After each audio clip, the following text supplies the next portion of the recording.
વિદ્યાર્થી મિત્રો, આજથી આપણે વિજ્ઞાનની શુભ શરૂઆત કરીએ છીએ. ધોરણ 10. તો ધોરણ 10ની અંદર જે વિજ્ઞાન છે તો એ ખૂબ જ અગત્યના પ્રકરણો છે અને ધોરણ 10નું જે વિજ્ઞાન છે એ વિદ્યાર્થીઓને તૈયાર કરવું અઘરું થઈ પડે એમ છે. તો અઘરું થવાનું કારણ સિમ્પલ છે. એવું કોઈ રોકેટ સાયન્સ નથી કે ના જ આવડે, પરંતુ પહેલાં તો જે એનસીઈઆરટી બુક્સની જે ઇંગ્લિશ મીડિયમ છે એમાંથી જે ગુજરાતી ભાષામાં જે ટ્રાન્સલેશન થયું છે એ ટ્રાન્સલેશનની ભાષા થોડી હાર્ડ છે. બીજી વસ્તુ કે આગળનું એનસીઈઆરટીનો જે બેઝ છે એ તમે લોકો નથી ભણેલા, એટલે વચ્ચેથી જે ઘણો અગત્યનો બેઝ હોય એ તમારાથી થોડો ઘણો છૂટી ગયેલો છે, એટલે એની લિંક પ્રોપર રીતે જળવાતી નથી. તો આ કારણોના લીધે તો વિજ્ઞાન થોડું અઘરું થઈ પડે છે. તો અત્યાર સુધી જે વિજ્ઞાન હતું એની ચોપડી એટલી બહુ સરસ હતી કે ક્યારે પણ ગાઈડ વાપરવાની જરૂર નહોતી પડતી, જ્યારે અત્યારે તો ગાઈડ પણ એની ભાષા પણ થોડી ડિફિકલ્ટ થયેલી છે. બરાબર છે. તો સૌથી પહેલાં તો તમારે એ જે ધોરણ 10ના વિજ્ઞાનનું આખું સ્ટ્રક્ચર સમજવું પડશે. નહીં તો શું થશે કે જેમ તમને અનુભવ ઘણી વખત થયું હશે, તમે વાંચશો કંઈ, પૂછાશે કંઈ, યાદ કંઈ આવશે અને માર્ક્સ નથી આવતા. રાઈટ. તો સૌ પ્રથમ તમારે એનું આખું સ્ટ્રક્ચર આપણે સમજી લઈએ આજે. બરાબર છે. તો અહીં ધોરણ 10ની જે વિજ્ઞાનની પરીક્ષા છે બોર્ડની, એમાં હવે 80 માર્ક્સનું પેપર આવે છે. અત્યાર સુધી આ નવી પેપર સ્કીમ મુજબ 80 ગુણનું થઈ ગયું. પહેલાં 100 માર્કનું હતું. બરાબર છે. તો હવે બોર્ડનું પેપર જે આવશે એ 80 ગુણનું હશે અને 80 ગુણની અંદરથી અને 80 ગુણ બોર્ડના અને 20 ઇન્ટરનલના હશે. એમ કરીને કુલ 100 ગણાશે. હવે અહીંયા કુલ તમારા 16 પ્રકરણો છે. આ 16 પ્રકરણો જે છે એનું જે 80 ગુણમાંથી બોર્ડની પરીક્ષાની અંદર જે વેઇટેજ છે એનું આપણે અહીંયા ચર્ચા કરીએ.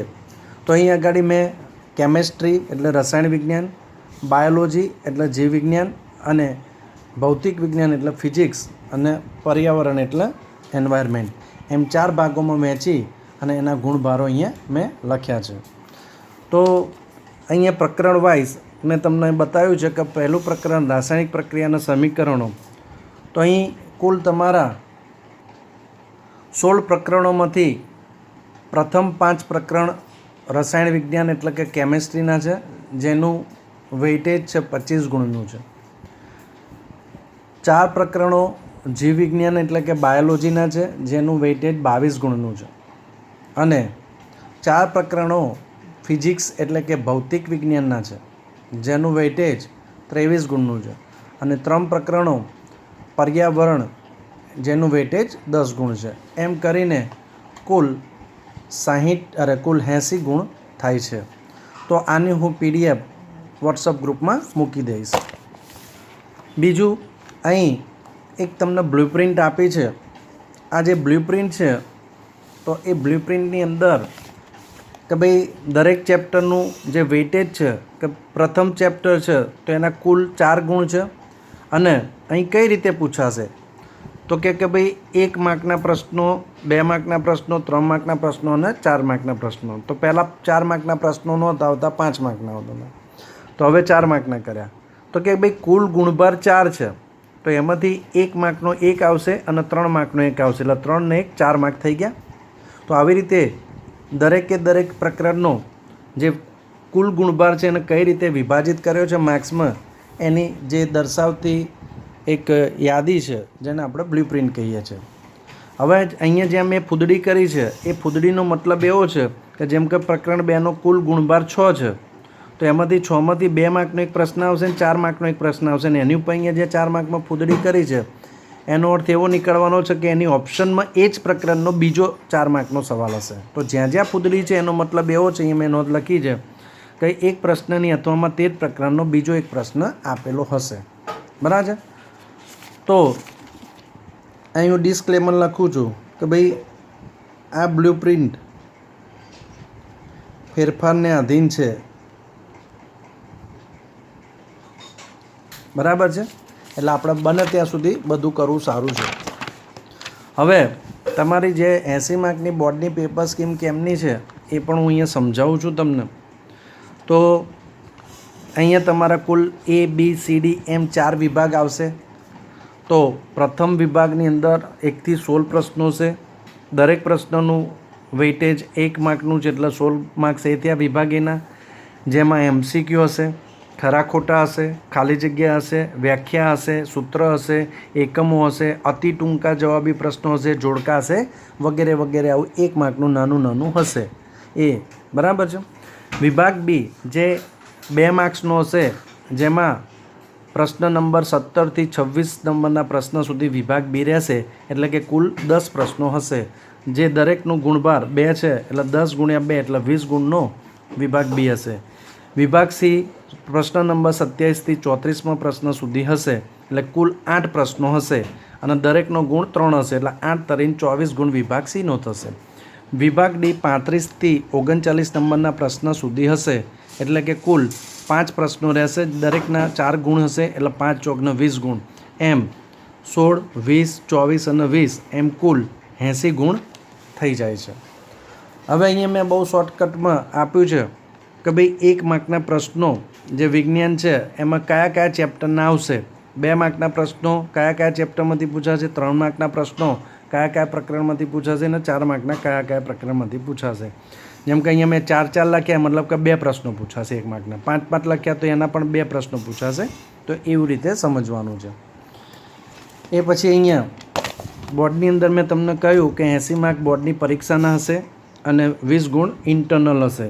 આ જે 20 માર્ક ઇન્ટરનલ કઈ રીતે હશે તો કે ભાઈ 5 ગુણ પહેલી પરીક્ષામાં જે માર્ક્સ ફર્સ્ટ ટર્મમાં આવશે એના હશે, 5 ગુણ બીજી પરીક્ષાના જે માર્ક્સ આવશે એના હશે, 5 ગુણ નોટબુકના હશે અને 5 ગુણ એસાઇનમેન્ટ, પ્રોજેક્ટ અને કોઈ પ્રવૃત્તિ કરાવે એના હશે. તો અહીં આ 4 પાનાની અંદર મેં જે પણ જણાવ્યું છે વિગતોમાં બોર્ડ મુજબ ફેરફારના આધીન રહેશે. હવે આ વખતે COVID-19ના લીધે શું ચેન્જ થાય છે મને ખબર નથી. બરાબર. તો આ વિજ્ઞાનનું શું હતું, કંઈક માળખું હતું, જેનું હું આ બધી PDF તમારા ગ્રુપમાં સેન્ડ કરી દઉં છું. તો હવે આપણે વિજ્ઞાનનું જે ફિઝિકલ ટ્યુશન ચાલુ કરીએ એ વખતે અગત્યના પ્રશ્નો કે ટેકનિકલ જે ચેપ્ટરો છે, બરાબર છે, તો એવા ટેકનિકલ પ્રકરણો આપણે ફિઝિકલ ટ્યુશન વખતે કરીશું અને એના બેઝ માટે આપણે જે માહિતી જોઈશે એ હું તમને PDF કરતો રહીશ. રાઈટ. ઓકે. જે તમારે તૈયાર કરી દેવાની છે. હવે ઘણા પ્રકરણો એવા છે કે જે આપણે ઓનલાઈન ચલાવી શકીએ એમ છીએ. બરાબર છે. તો એવા પ્રકરણો આપણે પહેલાં અહીંયા પૂરા કરીશું. રાઈટ. તો આજે આપણે પર્યાવરણનું ચેપ્ટર લઈએ છીએ. બરાબર છે. તો આપણે અહીંયા 16મું ચેપ્ટર લઈશું, નૈસર્ગિક સ્ત્રોતોનું ટકાઉ પ્રબંધન વ્યવસ્થાપન. બરાબર છે. જેનું વેટેજ છે 3 માર્કનું છે, જેમાંથી તમારે 1 માર્ક્સમાં આવશે અને 2 માર્ક્સનો એક પ્રશ્ન, એની ઓપ્શનમાં 2 માર્કના, એટલે 2 માર્કના 2 સવાલ પણ એ ઓપ્શનમાં છે અને 1 માર્કનું, એમ કરીને કુલ 3 ગુણનું એનું વેટેજ રહેશે. રાઈટ. તો આજે આપણે પ્રથમ પ્રકરણ લઈશું. તો મિત્રો અહીં મારે ગાઈડમાંથી એટલે લેવું પડે છે. તો આપણે પહેલું પ્રકરણ જે પર્યાવરણનું છે 16 નંબરનું, નૈસર્ગિક સ્ત્રોતોનું ટકાઉ પ્રબંધન વ્યવસ્થાપન. તો હું ગાઈડમાંથી એટલા માટે ભણાવું છું કેમ કે તમે ચોપડીમાંથી આ પ્રકરણ, દરેક જે પ્રકરણો છે એના પ્રશ્નો તમે અલગ કરીને સમજી નહીં શકો. બરાબર છે. એટલે તમારે ગાઈડમાંથી તૈયાર કરવાનું છે. એટલે હું ગાઈડના જ સવાલો ડાયરેક્ટ તમને હું સમજાવું છું. તો આટલા મારી હિસ્ટ્રીની અંદર પ્રથમ વખત આ રીતે મારે લેવું પડે છે. કારણ એવું છે કે અહીંયા એની જે લેંગ્વેજ છે એ તમે વાંચશો તો ઘણી જગ્યાએ સમજ જ નહીં પડે. એટલે મારે દરેક લીટીની અંદર તમને સમજાવવું પડશે, જેથી તમે ઇઝીલી તૈયાર કરી શકો. બીજી વસ્તુ કે મિત્રો, હું તમને આગ્રહભરી વિનંતી કરું છું કે જો વિજ્ઞાનમાં તમારા માર્ક્સ લાવવા છે તો અમે જેમ કહીએ એમ તૈયારી કરો. અધરવાઇઝ હું તમને ગેરંટી આપું છું કે તમે રૂટીન જો છેલ્લા દિવસની પરીક્ષાના આગલા અઠવાડિયે કે 4-5 દિવસ પહેલાં તૈયારી કરશો તો તમે સારું પરફોર્મન્સ નહીં આપી શકો અને નપાસ થવું પડશે તમારે. રાઈટ? તો મિત્રો, આ જે લેક્ચર છે તો એ લેક્ચર તમે સાંભળજો અને જોડે જે સવાલો છે તૈયાર કરવાના છે. તો નૈસર્ગિક સ્ત્રોતો એટલે શું? બરાબર છે. તો મિત્રો, અહીંયા આ ચેપ્ટરનો 3 ગુણભાર છે. એમાં 1 માર્કનો MCQ યા વ્યાખ્યા યા સવાલ કંઈ પણ આવી શકે છે. વોટ એવર કંઈ પણ આવી શકે છે. રાઈટ? એટલે તમારે જખ મારીને બધું વાંચવું પડે. અને 2 માર્ક્સનો એક સવાલ આવશે, જેમાં એની ઓપ્શનમાં બીજો 2 માર્કનો હશે. તો કે ભાઈ, નૈસર્ગિક સ્ત્રોતોનું ટકાઉ પ્રબંધન એટલે શું? તો પહેલાં તો આપણે એનો અર્થ સમજીએ. તો નૈસર્ગિક એટલે કુદરતી અને સ્ત્રોત એટલે રિસોર્સ. ઉપરથી ઇંગ્લિશ વર્ડ્સ એનો ઇઝી પડે કે જે વસ્તુ જ્યાંથી મળે એને સ્ત્રોત કહેવાય. બરાબર છે. તો કુદરતી સ્ત્રોતો જે છે કે ભાઈ જંગલ છે, પાણી છે, કોલસો છે, પેટ્રોલિયમ છે, બરાબર છે. ઘણું બધું એક લિસ્ટ બનાવીએ તો બહુ લાંબુ થાય એમ છે. પરંતુ આપણે બરાબર છે, તો આ ચેપ્ટરની અંદર તમારે જંગલ, વન્યજીવન, પાણી, કોલસો અને પેટ્રોલિયમ આનું તમારે એના વિશે શીખવાનું છે. તો કે ભાઈ અહીંયા ગાડી આ જે નૈસર્ગિક સ્ત્રોતો છે એનું જો વ્યવસ્થિત મેનેજમેન્ટ કરવામાં આવે, હવે મેનેજમેન્ટ ટેમ્પરરી ના હોવું જોઈએ, સસ્ટેનેબલ મતલબ કે ટકાઉ હોવું જોઈએ. બરાબર છે.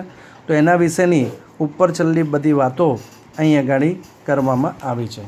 તો આપણે અહીંયા સૌથી પહેલાં પ્રશ્નોત્તરથી ચાલુ કરીએ અહીંયાના. તો દરેક વસ્તુની આપણે છણાવટ કરીશું. તો કાર્બન ડાયોક્સાઇડના ઉત્સર્જનના નિયમ માટે આંતરરાષ્ટ્રીય સિદ્ધાંતોની જાણકારી મેળવવી. બરાબર છે.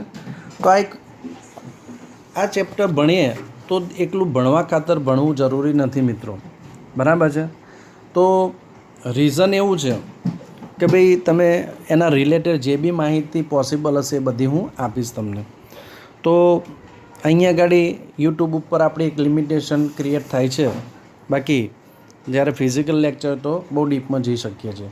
બરાબર છે. આ એક એનો ગેરલાભ છે. ઓકે. તો ભાઈ કાર્બન ડાયોક્સાઇડના ઉત્સર્જન નિયમ માટે આંતરરાષ્ટ્રીય સિદ્ધાંતોની જાણકારી મેળવવી. તો કે ભાઈ કાર્બન ડાયોક્સાઇડ એટલે CO2. બરાબર છે. હવે એનું ઉત્સર્જન એટલે શું? તો CO2 જ્યાંથી બહાર નીકળે છે, બરાબર છે, એના ઉત્સર્જન થયું કહેવાય.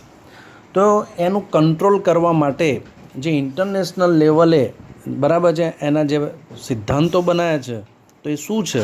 બરાબર છે. તો કે ભાઈ કાર્બન ડાયોક્સાઇડ સૌથી પહેલાં તો ક્યાંથી ઉત્સર્જિત થાય? તો નંબર 1 બહુ બધા કારણો છે. એક તો વનસ્પતિ એના ઉચ્છ્વાસની અંદર કાર્બન ડાયોક્સાઇડ કાઢે છે. આપણા ત્યાં પ્રાઇમરી લેવલે હજી પણ એવું શીખવામાં આવે છે કે વનસ્પતિ દિવસે ઓક્સિજન લે છે શ્વસનની ક્રિયામાં અને રાત્રે CO2 લે છે, જે હજી આ જ ભણાવે છે પ્રાઇમરી લેવલે, જે ખોટું છે સદંતર. તો ભાઈ વનસ્પતિ દિવસે પણ શ્વસનની અંદર ઓક્સિજન લે છે અને CO2 બહાર કાઢે છે, રાત્રે પણ ઓક્સિજન અંદર લે છે અને CO2 બહાર કાઢતો હોય છે. તો વનસ્પતિ ઉચ્છ્વાસની અંદર કાર્બન ડાયોક્સાઇડ બહાર કાઢે છે. એવી રીતે દરેક સજીવ ઉચ્છ્વાસની અંદર કાર્બન ડાયોક્સાઇડ બહાર કાઢે છે. એ સિવાય તો તમે પેટ્રોલિયમનું દહન થાય, લાકડું બાળો, છાણા બાળો, તો આ બધાની અંદર કાર્બન ડાયોક્સાઇડ ઉત્સર્જિત થતો હોય છે. તો કાર્બન ડાયોક્સાઇડ અને મિથેન છે વાયુ જે છે એ મુખ્ય ગ્રીન હાઉસ વાયુ છે. તો આ ગ્રીન હાઉસ વાયુ શું છે હું એ અત્યારે નથી લેતો, કેમ કે આ બીજા એક પ્રકરણમાં એની ટૂંકનો દાવાની છે, ત્યાં તમને ડીપમાં બ્રીફ કરીશ. તો કે ભાઈ આ કાર્બન ડાયોક્સાઇડ જે વાયુ છે, બરાબર છે, તો જે એક ગ્રીન હાઉસ વાયુનો મુખ્ય છે. તો મુખ્યત્વે જનરલી શું થાય કે ભાઈ આ પૃથ્વીની સપાટી છે, આ સૂર્યપ્રકાશ છે, તો સૂર્યના જે કિરણો છે બરાબર, તો જમીન ઉપર આવે અને ત્યાંથી રિફ્લેક્ટ થાય. બરાબર છે, ઓકે. હવે જ્યારે કાર્બન ડાયોક્સાઇડ, મિથેન, તો આના જેવા જે ગ્રીનહાઉસ વાયુઓ છે, તો એ પાછા પડતા જે વિકિરણો છે, તો આ ગરમીના જે આપણા સૂર્યના કિરણો જે આવે છે, તો અમુક સપાટી શોષણ કરે છે અને બાકીનું રિફ્લેક્ટ કરે છે. હવે જ્યારે રિફ્લેક્ટ થાય તો CO2 અને મિથેન જેવા વાયુઓ હોય તો આ કિરણોને પાછા જતાં અટકાવે છે, એટલે ત્યાં આગળ ગરમીનું પ્રમાણ વધે છે. બરાબર છે. તો ગ્રીનહાઉસ વાયુમાં વધારો જેમ જેમ થાય એના કારણે પૃથ્વીનું સરેરાશ ટેમ્પરેચર વધે છે અને એ વધારાને વૈશ્વિક ઉષ્ણતા એટલે ગ્લોબલ વોર્મિંગ કહેવાય.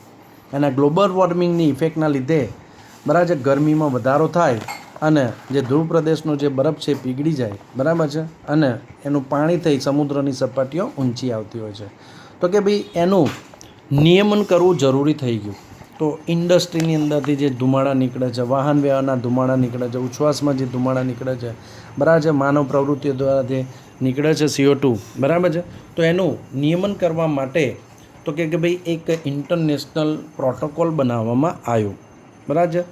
તો જાપાનનો એક શહેર છે ક્યોટો, અને એ ક્યોટોની અંદર તો જો આ તમને MCQમાં પૂછી શકે, 1997માં એક પ્રોટોકોલ નક્કી કરવામાં આવ્યો. તો 16 ફેબ્રુઆરી 2005માં એનું અમલ કર્યું. તો તૈયાર ક્યારે થયો? 1997માં, કે ભાઈ કાર્બન ડાયોક્સાઇડનું નિયમન આ રીતે કરવું. બરાબર છે. અને 2005માં એનું અમલ થયું. હવે ડિસેમ્બર 2006માં કુલ 169 દેશોએ આ કરાર પર હસ્તાક્ષર કર્યો. તો જો મિત્રો તમે લીટીએ લીટી આ રીતે તૈયાર કરશો ને એક નોંધ બનાવો તમે, એ આપણે છેલ્લે એક બનાવી દઈશું, તો તમારા આને જે નાની નાની નોંધો છે એમને એમ જ તમારે તૈયાર થઈ જાય, તમારે નાનું તો વાંચવું બી ના પડે. તો ડિસેમ્બર 2006માં 169 દેશોએ એગ્રીમેન્ટ પર સહી કર્યું કે ભાઈ આ રીતે આપણે CO2નું નિયમન કરીશું. એનો પ્રોટોકોલ તો અહીંયા મૂકવાય નહીં અહીંયા ગાડી. તો આ કરારનું એવું હતું કે ઔદ્યોગિક દેશે ઇન્ડસ્ટ્રીયલ જે કન્ટ્રીઝ છે જ્યાં આગળ ઇન્ડસ્ટ્રીનું પ્રમાણ વધારે છે, ભારત છે, ચાઇના છે વગેરે, તો એણે CO2 અને અન્ય ગ્રીનહાઉસ વાયુના સંયુક્ત ઉત્સર્જનમાં એટલે કે મિથેન છે, CO2 છે, સલ્ફર ડાય, આ બધાની અંદર તો 1990ના સ્તર કરતાં સરેરાશ 5% ઘટાડો કરવો.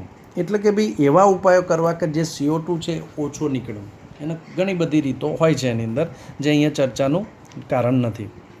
તો પ્રશ્ન એવું કહે છે કે ભાઈ કાર્બન ડાયોક્સાઇડના ઉત્સર્જનનું નિયમન કેમ કરવું પડે? તો મેં તમને કહી દીધું કે ભાઈ અહીંયા મેં નોટમાં સમજાવ્યું તમને કે ભાઈ આ ગ્રીન હાઉસ વાયુઓ છે એ જે સૂર્યપ્રકાશના કિરણોને પાછા જતાં રોકે છે અને એના લીધે વાતાવરણમાં ગરમીનું પ્રમાણ વધતું હોય છે. રાઈટ. વાતાવરણમાં CO2ના જે પ્રમાણના નિયમન માટે સૌથી સરળ ઉપાય કયો? તો કે ભાઈ CO2નો ઓછો તો દાખલા તરીકે તમે ઉચ્છ્વાસ લેવા, શ્વાસોશ્વાસની ક્રિયા તો આપણે બંધ કરવાના નથી. બરાબર. એ તો એમાંથી CO2 તો નીકળવાનો જ છે. તો કે ભાઈ CO2નું કન્ઝપ્શન કરનાર કોણ છે? વાતાવરણ કુદરતે તો બધું બેલેન્સ કરીને આપ્યું છે, પરંતુ મનુષ્યો જે છે એ મનુષ્યો છે એ આ કુદરતને ડિસ્ટર્બ કરી રહ્યા છે જુદી જુદી રીતે. બરાબર છે. તો કે ભાઈ CO2 તો ઉત્પન્ન થવાનો જ છે, એને તમે રોકી ના શકો, દેટ ઇઝ ઇમ્પોસિબલ. એને રોકો તો દુનિયાનું અસ્તિત્વ જ મટી જાય. બરાબર છે. તો કે ભાઈ એના માટે CO2 જે નીકળે છે તો એ CO2નો ઉપયોગ કોણ કરે છે? તો કે ભાઈ વનસ્પતિ કરે છે. તો કે ભાઈ વનસ્પતિ CO2 કાઢે બી છે, અને વનસ્પતિ કઈ રીતે ઉપયોગ કરે છે? તો આપણને ખબર છે કે વનસ્પતિ પ્રકાશ સંશ્લેષણની ક્રિયાની અંદર કાર્બન ડાયોક્સાઇડ, પાણી, સૂર્યપ્રકાશ અને ક્લોરોફિલની મદદથી પોતાનો ખોરાક બનાવે છે, અને આ ક્રિયાને પ્રકાશ સંશ્લેષણની ક્રિયા કહેવાય છે. તો કે ભાઈ જેટલી વનસ્પતિ આપણે વધારે વાવીશું એટલું જ આપણે CO2નું નિયમન કરી શકીશું. બરાબર છે. તો જેટલું બને એટલે પૃથ્વીને ગ્રીન કવર કરવું જોઈએ. તો આ ગ્રીન કવર એટલે શું? લીલું આવરણ, મતલબ કે વૃક્ષો વધારે વાવવા જોઈએ. તો સૌથી ઇઝીમાં ઇઝી ઉપાય જોઈએ આપણે તો આ છે. એ સિવાય પણ ઘણા છે, પણ અહીંયા આપણને ડિસ્કસ કરીશું તો એક લેક્ચર તો એમ જ નીકળી જઈ શકે એમ છે. બરાબર છે. કારણ કે મેં ઇન્ડસ્ટ્રીમાં પણ કામ કરેલું છે, બરાબર છે, અને એજ્યુકેશનમાં પણ કામ કરેલું છે એટલે. ત્રીજી વસ્તુ ગ્લોબલ વોર્મિંગ, વૈશ્વિક ઉષ્ણતા એટલે શું મેં કહ્યું તો આ ગ્રીન હાઉસ વાયુમાં થતો જે વધારો છે એના કારણે પૃથ્વીના તાપમાનમાં જે વધારો થાય એને વૈશ્વિક ઉષ્ણતા કહે છે. હવે આ તમારે અહીંયા મોઢે કરવા પડશે, આ બધા નામો આપ્યા છે, બરાબર છે. તો પર્યાવરણની જાળવણી અંગે જાગૃતિ ફેલાવતા સંગઠનોની જાણકારી મેળવવી. તો કે ભાઈ ઘણા સંગઠનો, ઘણી સંસ્થાઓ એવી છે કે જે લોકો, બરાબર છે, પર્યાવરણનું શું કહેવાય જાળવણી કરવા અંગે પ્રયત્નો કરતા હોય છે. તો એનજીઓ જરૂર નહીં કે પર્યાવરણ જાળવણી માટે જ હોય, તો કે ભાઈ નોન ગવર્મેન્ટ ઓર્ગેનાઇઝેશન્સ એટલે બિન સરકારી સંગઠનો. તો જે ઓર્ગેનાઇઝેશન સરકારી પણ હોય અને બિન સરકારી હોય, તો એવી સંસ્થા જે બિન સરકારી છે, જેવા કે સિકોલોજી અને મેરા દેશ ફાઉન્ડેશન પર્યાવરણ વિશે સભાનતા ફેલાવે છે. ઓકે, તો તેઓ નૈસર્ગિક સ્ત્રોતોની જાળવણી અને સંરક્ષણની પ્રવૃત્તિઓને પ્રોત્સાહિત કરે છે. કઈ રીતે પ્રોત્સાહિત કરે છે આપણો અહીંયા સબ્જેક્ટ નથી એટલે એમાં નથી લેતો. એકચ્યુઅલ તો બધા સવાલ ચલાવવા ના હોય, પણ હું સમજાવું છું ખાલી. બીજું તમને પૂછે પરીક્ષામાં 1 માર્કમાં CSEનું પૂરું નામ લખો, તો કે ભાઈ the centre for science and environment. હવે ઘણા છોકરાઓને તો મળે બી નહીં, ખબર બી ના પડે કે કયા ચેપ્ટરમાં છે. તો આ બધું કરવું તો પડશે. હવે પહેલાં જેવી પેપર સ્કીમ નથી રહી. પહેલાં 4 ઓપ્શન આવતા હતા, તો ના આવડે તો ગમે એમ કંઈ ટીક આધળે બી ટીક મારી દે તો જે સંભાવના, જે પ્રોબેબિલિટી છે એ પ્રમાણે છોકરું પાસ થઈને આવવાની સંભાવના વધી જતી હતી. અને ઘણી શાળાઓમાં તો ખુલ્લેઆમ ચોરી પણ ઇનડાયરેક્ટલી કરાવવામાં આવતી હતી. એના લીધે એટલો કચરો પણ નીકળી ગયો આગળ જઈને ઠબાઈ ગયો. અને એના લીધે, બરાબર છે, એ લોકો ભણ્યા એટલે એવું કહેવાય કે ભાઈ ભણ્યા પણ શું કહેવાય કે પ્રોપર રીતે નહોતા ભણ્યા, અને પછી એમને ઇન્ડસ્ટ્રીની અંદર કોઈ નોલેજ નથી હોતું અને ત્યાં જાય એટલે એ લોકોને પછી રોજગારી નથી મળતી. એનું પણ એક કારણ આ હોય છે. બીજું છે TERIનું પૂરું નામ લખો, the energy and resources institute. તો મિત્રો મેં તો આ તમને કહી દીધું, પણ મેમરાઇઝ તમારે કરવાનું છે, સમજ્યા? એટલા વિજ્ઞાન ભારે છે, સમજ્યા તમે? હવે મેં તો કહી દીધું, મારે તો યાદ રાખવાનું નથી, મારે યાદ રાખીને શું કરવાનું છે, રાઈટ? તો આ તમારા બધા નામો એક વખત કરશો, 2 વાર કરશો એટલે ભૂલી જશો, પાછું ફરીથી 3જી વાર 4થી વાર વાંચવું પડશે. WTI wild life trust of India, બરાબર છે.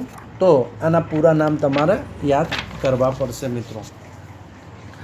તમારા ગામ, નગર કે શહેરમાં પર્યાવરણ અને નૈસર્ગિક સ્ત્રોતોની જાળવણી અંગે જાગૃતિ ફેરતા કયા સંગઠનો સક્રિય છે? તો હવે આ બધાની કોઈ જરૂર નથી, પણ ઉપર છેલ્લું બતાવી દઉં છું. તો કે ભાઈ નેચરલ રિસોર્સ મેનેજમેન્ટ નામ પણ સાંભળ્યું નહીં હોય તમે લોકોએ, બરાબર છે. Core environmental NGOs, centre for environmental and social concerns નામ સાંભળ્યું છે કોઈ દિવસ? ઓકે. આપણા પર્યાવરણ અને નૈસર્ગિક સ્ત્રોતોની જાળવણી માટે તમે શું યોગદાન આપી શકો? તો આ બધું સમજવું જોઈએ આપણે, ભલે પરીક્ષામાં નથી પૂછવાનું, બરાબર છે. તો કે ભાઈ જે પોલ્યુશન ફેલાવતી વસ્તુ છે એને કંટ્રોલ કરો કોઈ પણ રીતે. તો કે ભાઈ આપણે દરેક જણા પર્સનલ વ્હીકલો વાપરીશું, બરાબર છે. જેમ કે ભાઈ કોલેજમાં જવું છે તો કોલેજની અંદર દરેક ભાઈ 1000 સ્ટુડન્ટ છે ને 1000 સ્ટુડન્ટો અલગ અલગ વ્હીકલ લઈને આવે તો 1000 વ્હીકલોની અંદર જે ઈંધણ બળે છે પેટ્રોલ, બરાબર છે, તો એનો જે ધુમાડો નીકળે છે એની જગ્યાએ જે પબ્લિક પરિવહનનો ઉપયોગ કરો, મતલબ કે બસ છે, ટ્રેન છે, ST છે, વગેરે વગેરે, રાઈટ? ઓકે. પછી લાકડાના ફર્નિચરનો ઉપયોગ ઓછો કરવો. ધીરે ધીરે કૂદકે ને ભૂસકે શું કહેવાય વસ્તીનો વધારો થઈ રહ્યો છે. અહીંયા શહેરીકરણ, દરેક જણને શહેરમાં આવવું છે, શહેરીકરણ વધી રહ્યું છે. નવા મકાનોની માંગ ઉપલબ્ધ થઈ રહી છે. મકાન બનાવવા માટે લાકડાનો ઉપયોગ પણ જરૂરી થઈ ગયો છે. એ સિવાય ફર્નિચરનો ઉપયોગ પણ છે. તો મકાન બનાવવા જ્યાં લાકડું જોઈએ ત્યાં તો જોઈએ, પણ એની અવેજીમાં પ્લાસ્ટિકનું ફર્નિચર પણ નીકળેલું છે.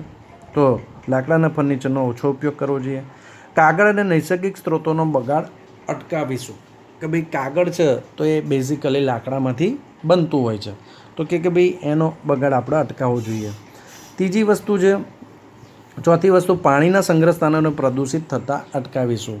તો કે ભાઈ નદી, તળાવ, બરાબર છે, તો એની અંદર તમારે શું કહેવાય કચરો ના નાખવો જોઈએ. તો બેઝિકલી એ જવાબદારી જેટલી ગવર્મેન્ટની પણ બને છે એટલી આપણી પણ બને છે.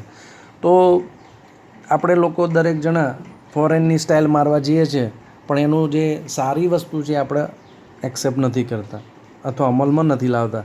જેમ કે ત્યાં ચોખ્ખાઈ એટલે છે કે ત્યાં દંડની જોગવાઈ વધુ છે. ગવર્મેન્ટ જો આપણને એટલો દંડ આપી દે તો આપણે હોવા કરીએ છીએ. આપણે ગમે ત્યારે ગમે ત્યાં કચરો નાખી દઈએ છીએ, ગમે ત્યાં આપણે થૂકીએ છીએ, બરાબર છે. તો એવી રીતે ઘણી ઇન્ડસ્ટ્રીવાળા શું કરે કે જે ભાઈ એમનું પ્રદૂષિત પાણી છે એને ટ્રીટમેન્ટ કરવું પડે અને એના માટે પ્લાન્ટ બનાવવો પડે, એનું મેન્ટેનન્સ વધારે આવે એટલે એ લોકો શું કરે, ટેન્કરવાળાને અમુક પૈસા આપીને કે તું રાતના ખાલી કરી આવતો, એ લોકો જાહેરમાં કે નદીમાં કે ત્યાં ઠાલવી દે છે. અમુક લોકો તો જેમ બોર છે પાણી કાઢવા માટે કરે એવી રીતે કેમિકલવાળું પાણી બોરની અંદર ઉતારે છે અને એ ભૂગર્ભ જળમાં ભળી જાય છે અને આજુબાજુના એરિયામાં જ્યારે પણ પાણી બોર દ્વારા કાઢવામાં આવે તો એ કેમિકલયુક્ત પાણી આવે છે. તો આ એક ભયંકર ખરાબ વસ્તુ છે. એના પછી છે પાણીના સંગ્રહ સ્થાનોને પ્રદૂષિત તો આવી ગયું. કીટનાશક પેસ્ટિસાઇડનો ઉપયોગ અટકાવીશું. પણ હવે આ બધી વસ્તુઓ તો એક એવા તબક્કે પહોંચી ગઈ છે કે ભાઈ એ બધું કરવું થોડું અઘરું થઈ પડ્યું છે. કેમ કે ભાઈ પાકની અંદર રોગ ફેલાય એટલે કીટનાશક છે કે પેસ્ટિસાઇડ જંતુનાશકનો ઉપયોગ કરવો જરૂરી થઈ જતો હોય છે. વૃક્ષ કે વન કટાઈ અટકાવીશું. બરાબર છે. ઓકે. પ્રશ્ન 1, ગંગા સફાઈ યોજના શા માટે શરૂ કરવામાં આવી? પાણીમાં કયા જીવાણુની યાદી પાણી પ્રદૂષિત હોવાનું સૂચવે છે? તો મોદી સરકારની આ બીજી ટર્મ છે. પ્રથમ ટર્મની અંદર મોદી સરકારે ગંગા પ્રોજેક્ટ એટલે કે ગંગા નદીનું જે છે એક અલગ મંત્રાલય ઊભું કર્યું અને શરૂઆતની અંદર ઘણા બધા કરોડો રૂપિયાનું બજેટ ફાળવ્યું અને બરાબર એ ગંગાને ચોખ્ખી કરવાના ઘણા અંશે ચોખ્ખી પણ થઈ છે. રાઈટ. તો 1985માં ગંગા નદીના પાણીની ગુણવત્તા સુધારવા અને પાણીમાં રોગકારક સૂક્ષ્મજીવોનું પ્રદૂષણ દૂર કરવા ગંગા સફાઈ યોજના શરૂ કરવામાં આવી. તો આ તમારો એક બીજો સવાલ નીકળ્યો.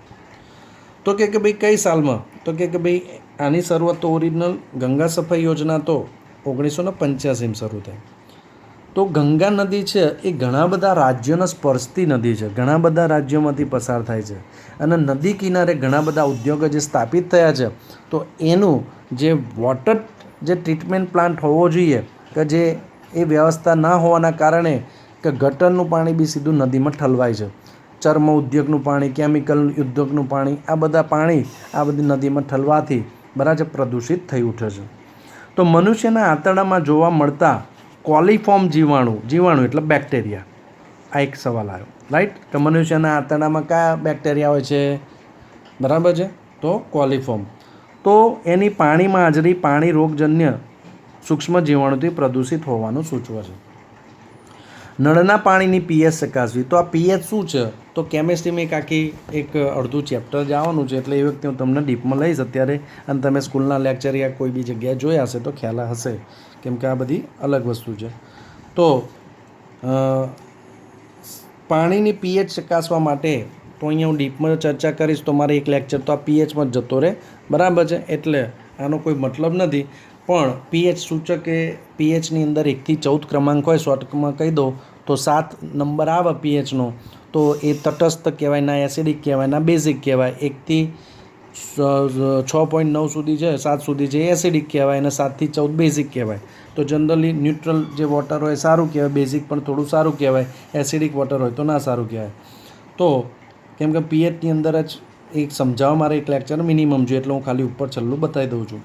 તો સાધનોમાં કસનળી અથવા બીકર લો. પદાર્થોમાં સાર્વત્રિક પીએચ સૂચક અથવા લિટમસ પત્ર લો.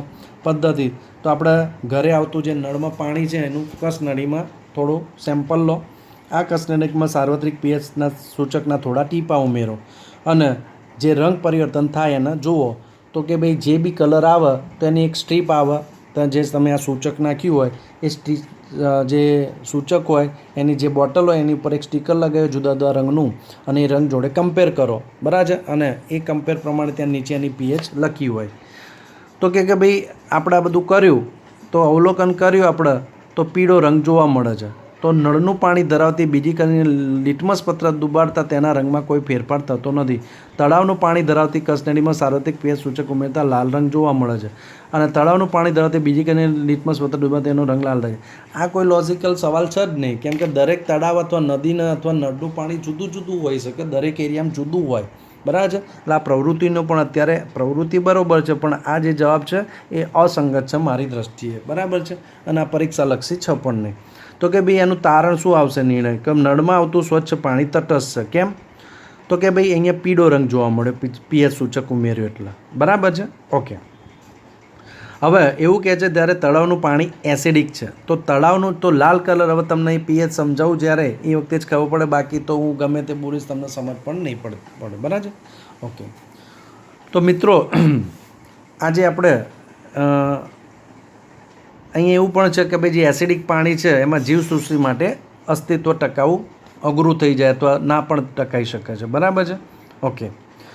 તો આ સવાલ 2 માર્ક્સમાં એક અગત્યનો સવાલ છે તમારો, કે પર્યાવરણને બચાવવા માટેના 5 R સમજાવો. તો તમને એવું પ્રશ્ન પૂછશે, આ તો 4 માર્કનો સવાલ થયો, પણ તમને આવો 4 માર્કનો નહીં પૂછે, પણ તમને એવું પૂછશે પર્યાવરણને બચાવવા માટેના 5 R લખો ને કોઈ પણ એકનું નામ આપી દેશે તમને કે આ સમજાવો. તો કે ભાઈ પર્યાવરણ 5 R એટલે કે 5 જે ઇંગ્લિશ વર્ડ્સ છે એના પહેલો અક્ષરના RR તરીકે આવે છે, એટલે 5 R થયા. તો પહેલું રિડ્યુસ, ઓછો ઉપયોગ.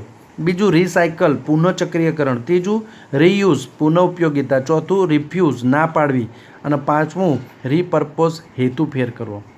બરાબર છે? તો આ 5 છે. હવે મેં તો અહીં બોલી ગયો, પણ યાદ તમારા 5 રાખવા પડશે. હવે આપણું મગજ એવું કોમ્પ્યુટરાઇઝ નહીં કે તમે આ સાંભળ્યું, તમે આ દેખ્યું એટલે તમને આવડી ગયું. આ સવાલ કરતાં તમારે 1 કલાક થાય તો અડધો કલાક થશે આખો કરતાં. તો આ તમારે વાંચવું પડશે, યાદ તમારે મેમરાઇઝ કરવાનું છે. આપણી જે એક્ઝામ સિસ્ટમ છે એ મેમરાઇઝ આધારિત છે હજી પણ. તો તમે જો યાદ નહીં રાખો, ભલે તમે વાંચી ગયા તો એનો મતલબ એવો નહીં કે તમને આવડી જશે. તો વારે ઘડીએ વાંચવું પડશે, અને પહેલી વાર જ્યારે તૈયાર કરો ત્યારે સારી રીતે કરવું પડશે. તો આજે જોઈએ આપણે કે રિડ્યુસ, ઓછો ઉપયોગ. પહેલો જે R છે એ રિડ્યુસ કહે છે.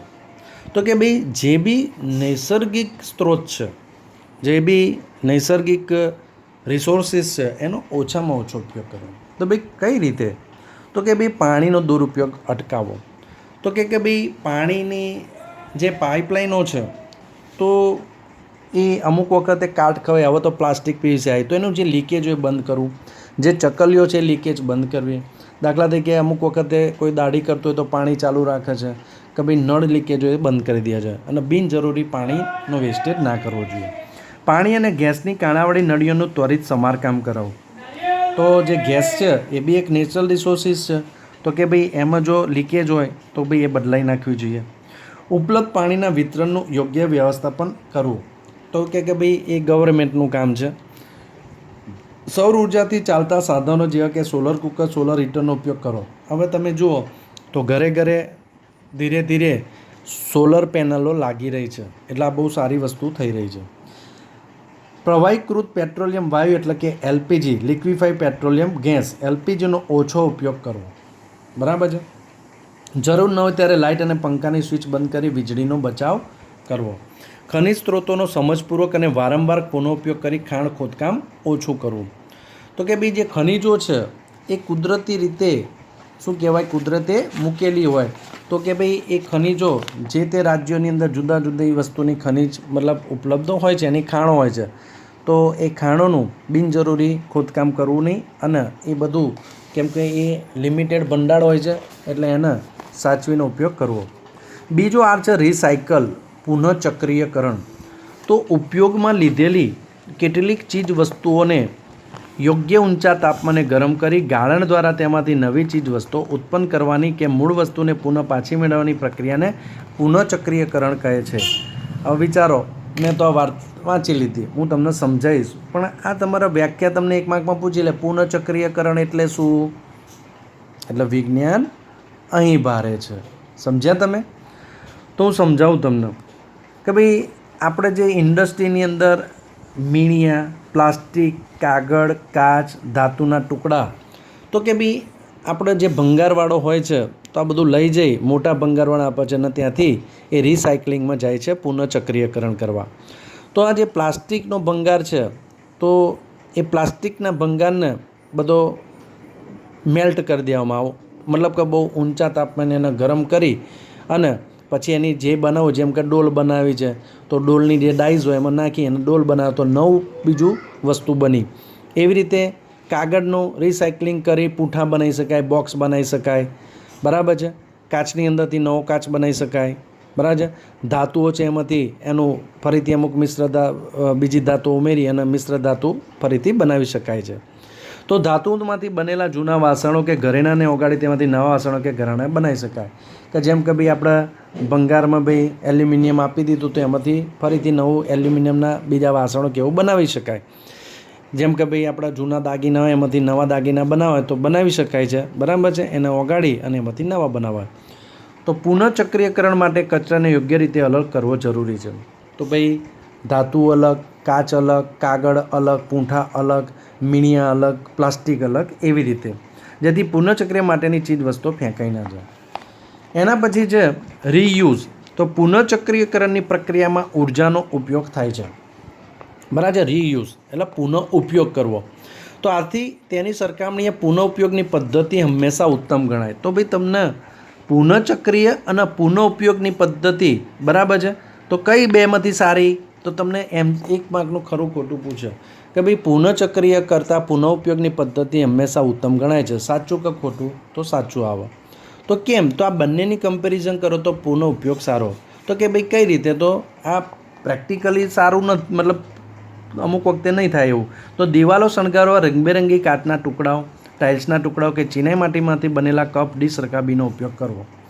અથાણા કે મુરબ્બાની પ્લાસ્ટિકની બરણીઓ ખાલી થયા બાદ ફેંકી ન દેતા એનો ઉપયોગ ચા, ખાંડ કે કઠોળ ભરવા કરવો, બરાબર છે. તો આનો ફરીથી ઉપયોગ કરીએ છીએ આપણે.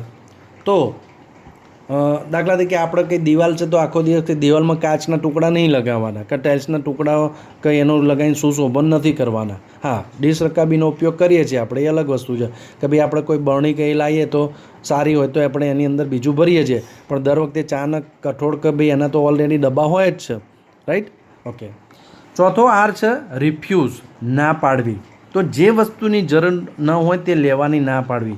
તો પર્યાવરણને હાનિકારક હોય તેવા ઉત્પાદનો ખરીદવાની ના પાડવી. દાખલા તરીકે એક જ વાર વાપરી શકાય તેવી પ્લાસ્ટિકની થેલી માટે ના પાડવી. તો પહેલાં મિત્રો કોઈ લિક્વિડ વસ્તુ લેવી હોય તો ઘરેથી વાસણ લઈને જવું પડે, ડોલચું, સ્ટીલનું, એલ્યુમિનિયમનું વગેરે. અને જે પ્લાસ્ટિકની થેલી છે એની જગ્યાએ કાગળ અથવા કાપડની થેલી વપરાતી હતી. એક જ વાર વાપરી શકાય તેવી બોલપેન માટે ના પાડવી. તો પહેલાં ઇંક પેન હતી, પણ ઇન્ડસ્ટ્રીની અંદર જેમ જેમ ઔદ્યોગિકરણ થતું ગયું એમ યુઝ એન્ડ થ્રો વસ્તુઓ આવવા માંડી. પ્લાસ્ટિકનું wrapper, thermocol packing, plastic dish cup વગેરે માટે ના પાડવી. એમ પણ આપણના માટે હાનિકારક છે. લગ્નની અંદર કે ગમે ત્યારે આ બધું શું છે કે આપણે વાપરીએ છીએ ને ગરમ વસ્તુ એની અંદર આપણે પીતા હોઈએ છીએ, જે ખોટું છે. રીપર્પોઝ, હેતુફેર કરવો. તો કોઈ ઉત્પાદન મૂળભૂત હેતુ માટે ઉપયોગી નહીં થઈ શકે તો તેનો અન્ય ઉપયોગ કરવો તેને હેતુફેર કરવો કહે છે. દાખલા તરીકે હેન્ડલ તૂટી ગયા હોય તેવી કાચની બરણી કે કપનો ઉપયોગ નાના છોડ ઉગાડવા માટે કરવો, જે આપણે ઘણી વખત કરીએ જ છીએ, બરાબર છે. પાણી ભરવાની માટલી તૂટે તેનો ઉપયોગ કલાળી તરીકે રસોઈમાં કરી શકાય. તો મિત્રો આજે આપણે અહીંયા તો તમારે આ પહેલો પ્રશ્ન જે છે હું જે તમને અહીંયા લેસનમાં આપું એ તમારે કરવાનો છે. તો પ્રશ્ન 2 છે એ તમારે તૈયાર કરી અને વિજ્ઞાનની એક નોટ બનાવવાની છે. બધી જ વસ્તુઓ લખવાની નથી, હું જે કહું એ સવાલ તમારા મોઢે કંઈ લખવાના છે, બાકીના તમારે એકવાર વાંચી જાઓ. વાંચવાનું બધું છે, પણ પહેલો સવાલ કયો? તો કે ભાઈ આ 2 માર્કનો જે છે તો એ જોઈને ઉતારવાનું નથી, એને વાંચી ભલે તમે ત્યાં 2 તબક્કામાં આપજો, 3 તબક્કામાં આપજો, પણ એ આપજો, બરાબર છે. અને હું જે કહું એને અનુસરજો, નહીં તો વિજ્ઞાનમાં જો તમે જોડે નહીં રહો તો કંઈ જ ખબર નહીં પડે. ઓકે, તો આજે આટલું.